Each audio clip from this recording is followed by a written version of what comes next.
Gak ada yang alarming selama dia ada di rumahnya Sarah, sampai dia masuk ke kamar mandi dan dia lihat korden kamar mandi itu robek, kamar mandi berantakan, dan tempat sabun juga pecah.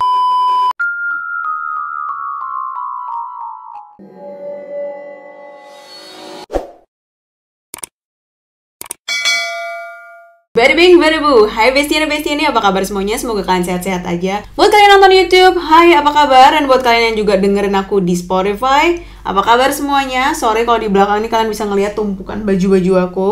I'm so sorry. Dan hari ini aku akan ngebahas tentang cerita part terakhir dari Dryden The Series. Ini akan lumayan lama ya, akan lumayan panjang. Karena setelah kematian dari Stephen Starr, pelatih football di SMA Dryden, banyak banget kejadian terjadi dalam waktu berurutan dan di tahun yang sama. Di series kali ini, di episode kali ini, akan ada banyak kesamaan dengan apa yang terjadi di Stranger Things. Oke, tapi sebelum kita mulai ke cerita hari ini, kita dengar dulu dari sahabat kita, Scarlett. Jadi kalian pasti tahu kalau Scarlett ini udah ngeluarin, baru aja launching produk terbarunya, yaitu produk yang happy. Mungkin beberapa dari kalian udah ada yang tahu kalau tanggal 25 Juli 2022 kemarin, Scarlett baru aja ngeluarin varian yang happy. Jadi ini ada 5 varian. Yang pertama body scrub seperti biasa. Kalian tahu kan body scrubnya Scarlett yang super lembut itu. Aku suka banget dan wanginya juga Endulita Babanero. Enak banget karena dia unisex ya. Semua cowok, cewek bisa pakai. Dan aku sukanya adalah kulit aku kan lumayan sensitif, dan ini scrubnya gentle banget. Dia bisa ngangkat kulit mati, ngangkat daki-daki yang ada di badan aku, kotoran segala macem, dan bikin aku ngerasa fresh dan bersih banget setiap kali aku mandi dan pakai scrub ini. Suka banget emang parah. Dan biasanya aku tunggu ya sampai 19 atau 20 menitan. Setelah itu aku bilas, dan aku pakai lagi ini shower scrubnya yang happy juga, dari varian happy juga. Dan ini kalian tahu kalau misalnya ada partikel-partikel yang warna merah sama biru, di mana itu bisa nge-scrub badan kita, karena kita nggak mungkin nge-scrub badan kita pakai scrubnya tadi tiap hari ya. Dan setelah dibilas, ini ada yang baru nih, yaitu serumnya. Ini body serum varian happy. Aku suka banget, dia bener-bener menutrisi kulit aku jadi lebih cerah, terus lembut. I don't know, ini pertama kalinya aku tahu kalau Scarlett akhirnya ngeluarin body serum. Kenapa nggak dari kemarin-kemarin aja? Ini aku pakai untuk di step ketiga. Dan untuk pagi harinya, aku akan pakai body lotionnya dia yang happy. Nah, ini untuk mencerahkan ya, untuk 3 kali mencerahkan kulit kita. Seperti yang kita tahu, Scarlett juga terkenal sama body lotionnya yang super mencerahkan. Ini aku pakai pagi hari supaya kulit aku cerah. Terus kalau misalnya kena sinar matahari juga nggak gosong-gosong banget. Ini halus banget dan harum banget. Ini produk yang ini tuh juara ya, terutama dari wanginya. Cowok cewek tuh bisa pakai. Kalian bisa lihat nih before afternya. Yang sebelah kiri aku udah pakai, sebelah kanan aku belum. Kali ini rutinitas siang sama malam aku beda ya.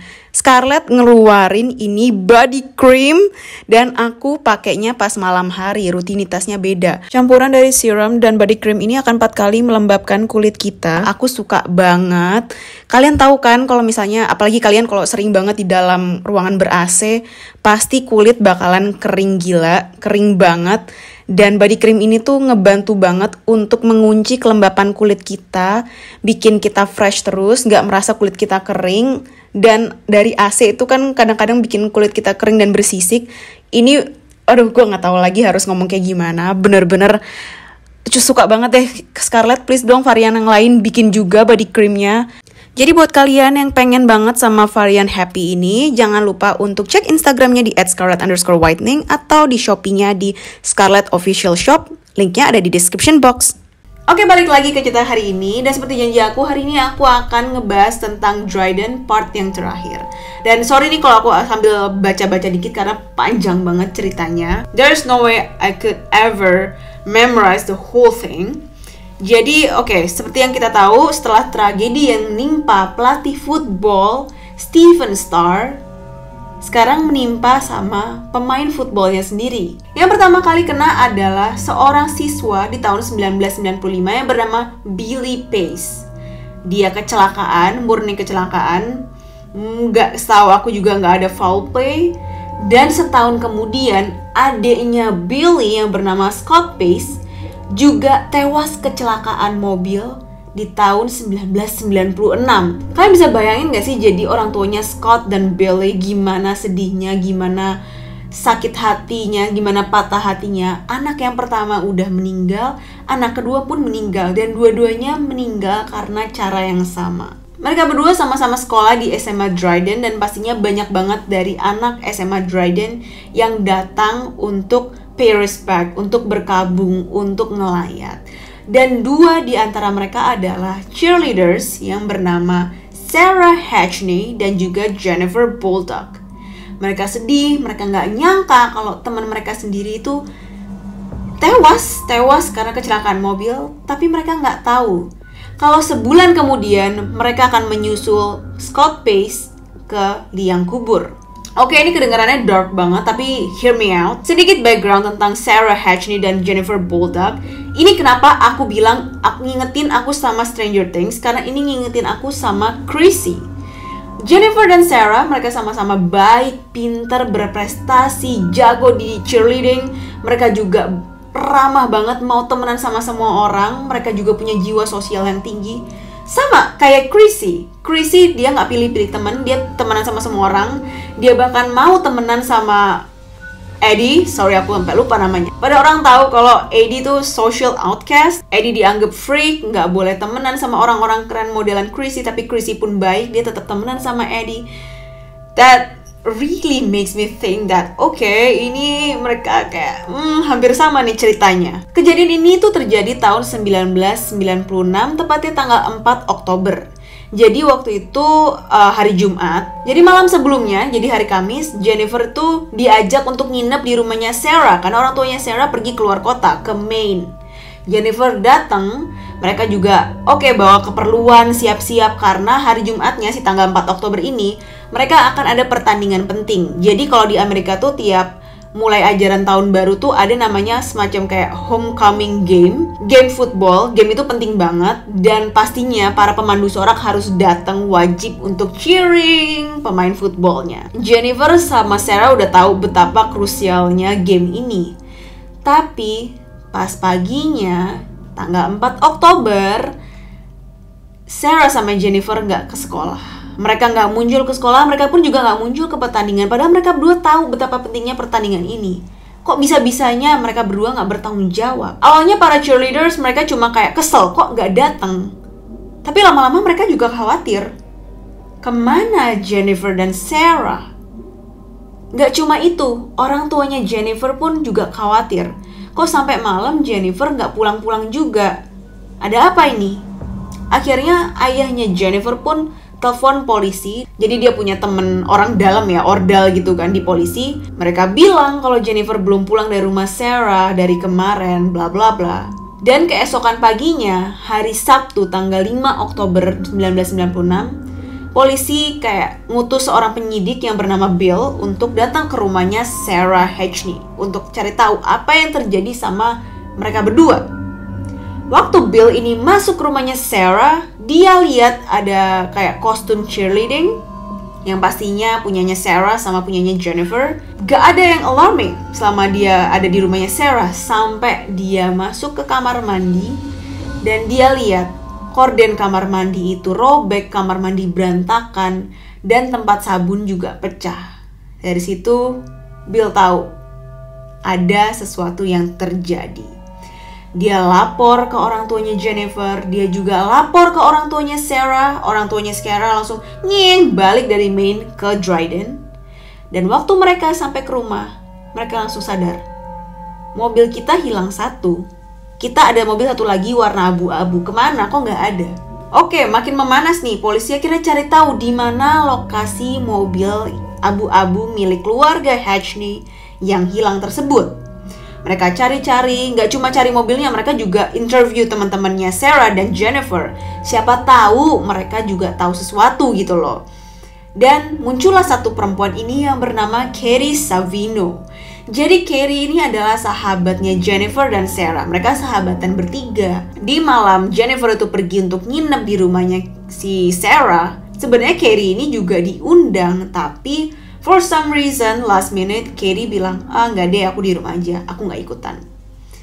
Dan Katie pun mikir, kalau malam itu aku ikutan nginep di rumahnya Sarah, aku nggak tahu apa yang akan terjadi sama aku. Bisa-bisa dia jadi korban yang ketiga.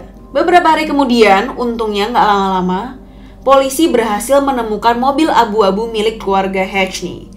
Bukan polisi yang menemukan, tapi salah seorang karyawan yang bekerja di pabrik tali pancing telepon polisi. Karyawan tersebut bilang, semalam sebelumnya dia lagi sama teman-temannya lagi nongkrong-nongkrong di pabrik. Dia lihat kalau ada orang mengendarai mobil abu-abu tersebut ke lapangan parkir pabrik. Orang tersebut menggunakan sarung tangan warna kuning. Dia keluar dari mobil dan dia tinggalin mobil gitu aja. Polisi datang, polisi lihat, dan setelah dicocokin plat nomor, model, makers, dan segala macam, itu adalah mobil yang sama seperti mobil yang hilang dari rumah keluarga Hatchney. Dan parahnya adalah saat polisi inspeksi, mereka lihat dalaman mobil segala macam, nggak ada jasad Sarah maupun Jennifer, tapi dia melihat banyak banget bercak darah di bagasi mobil tersebut. Di sini polisi udah tahu kalau Sarah dan Jennifer mereka diculik dan something is going on with them. Something bad is going on with them. Dan pertanyaan mereka adalah, Sarah sama Jennifer ini, apakah mereka masih hidup? Polisi akhirnya kerja double. Mereka patroli, terutama di depan rumahnya Sarah Hatchney. Mereka juga duduk di mobil untuk mantau orang yang keluar masuk, orang yang sering memantau rumahnya Sarah. Karena logikanya gini, pelaku pasti akan selalu pengen tahu situasi terakhir, situasi yang terpantau dari kediaman korbannya. Jadi polisi mikir kalau misalnya mereka patroli dekat rumahnya Sarah Hatchney, pastinya mereka akan punya chance untuk tahu dan untuk lihat atau untuk nge-spot orang yang bisa jadi potensi sebagai tersangka, orang yang punya potensi sebagai tersangka. Nah, polisi-polisi yang patroli itu mereka tuh dapat santunan gitu ya dari tetangga-tetangga, dapat kopi, dapat minuman, makanan, sarapan, diajak makan. Apalagi di komunitas kecil ya, pasti mereka mikir polisi udah baik banget, mereka melakukan tugasnya dengan sukarela, mereka berusaha untuk membuat tempat ini aman gitu. Apa yang salah dengan ngasih kopi? Apa yang salah dengan ngasih sarapan? Tapi polisi ini mereka agak suudzon sama tetangganya Sarah Hatchney yang bernama John Andrews. Bukannya mereka petty atau apa, tapi John adalah satu-satunya orang yang gak pernah nawarin mereka sarapan, gak pernah nawarin cemilan. Ya, emang chance untuk seseorang pelaku berbuat baik, pura-pura baik demi deket-deket sama polisi dan tahu situasi terkini ada. Tapi juga ada pelaku yang gak mau deket-deket polisi karena dia gak mau ketahuan kebusukannya. Mereka mulai curiga nih sama John Andrews. Mereka datengin rumahnya, mereka ketok. John Andrews bolehin mereka masuk. Jadi John Andrews ini adalah seorang teknisi ya. John ini ada seorang teknisi, dia punya istri, dia punya anak. Dan waktu itu cuma ada dia doang yang di rumah.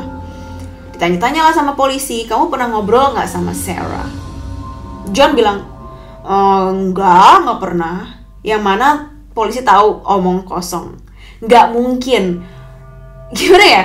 Seindividualistisnya kita sama tetangga kita, nggak mungkin kita nggak pernah kayak, ya Pak, Bu, misi Mbak sama tetangga kita. Bener nggak? Apalagi ini tahun 1996, di mana alat-alat elektronik belum bikin orang seindividualis sekarang. Belum ada sosmed, belum ada apa. Orang tuh hiburannya ya gegibah sama tetangganya, ngobrol sama tetangganya. Satu sama lain tuh kenal, apalagi ini komunitas kecil. Polisi juga tanya ke John, kamu punya sarung tangan warna kuning nggak? Dan John bilang, setiap teknisi pasti punya. Oke, ambigu. Akhirnya polisi cari pencariannya sendiri. Mereka menyelidiki sendiri. Mereka telusuri backgroundnya John Andrews dan mereka dapat tahu dari Departemen Pertahanan kalau John Andrews tuh dulu ada di militer. Dia dipecat dengan tidak hormat karena suatu kasus di mana John itu masuk ke rumah temannya, nyelonong masuk ya, bukan masuk permisi, dan dia menyerang istri temannya tersebut. Untungnya istri temannya tuh sempat buka topengnya si John, ketahuan dan John pun dilaporin. John masuk penjara militer dan dia pun dipecat dari militer secara tidak hormat. Oke, akhirnya polisi menaruh kecurigaan dong sama John. Orang yang punya background, orang yang punya sejarah kekerasan, rasanya masuk akal kalau dia melakukan hal tersebut untuk kedua kalinya. Tapi sayangnya bukan polisi lah yang menemukan jasad Sarah dan Jennifer, melainkan seorang pemburu di tengah hutan 48 km dari Dryden. Jadi dari kota lain ya. Sebut aja nama pemburu ini Sam. Sam ini seneng nih, dia baru aja pinjem kabin dari temennya yang bernama Catherine. Dia mau berburu, dia mau liburan, dia mau nenangin diri, dia mau melanjutkan hobinya.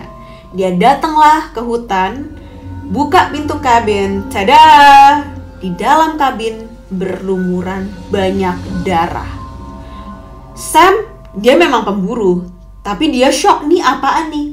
Kok sampai Dia akhirnya telepon Catherine. Catherine angkat, "Hai Sam, gimana liburannya? Gimana berburunya?" Sam pun cerita apa yang terjadi. Catherine langsung ngibrit pergi ke cabin. Dia lihat apa yang terjadi dan dia langsung telepon ke polisi.